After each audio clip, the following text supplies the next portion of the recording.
आइए student move करते हैं नेक्स्ट क्वेश्चन की तरफ।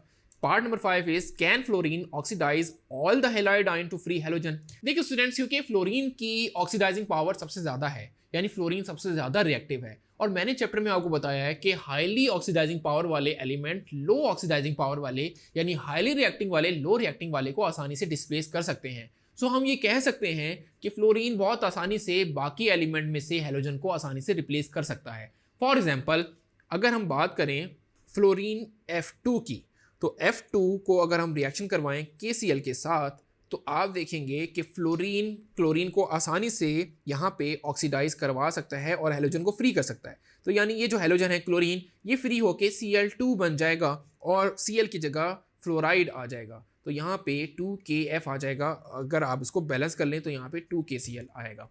इसी तरह फ्लोरीन कैन ऑक्सीडाइज ब्रोमीन, तो यहाँ पे आप अगर KBr हो तो ब्रोमीन को भी ये अलग करके पोटाशियम फ्लोराइड बना देगा और ब्रोमीन अलग हो जाएगा।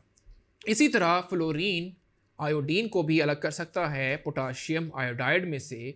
तो यहाँ पे वंस अगेन पोटाशियम फ्लोराइड बन जाएगा KF प्लस आयोडीन यानी I2 यहाँ से अलहदा हो जाएगा। यहाँ पे आपको स्टेट याद रखनी है कि क्लोरीन गैसियस स्टेट में होता है, bromine is liquid state while iodine is solid state. So students, आपको होपफुली ये क्वेश्चन भी अच्छे से समझ आ गया होगा। Thank you.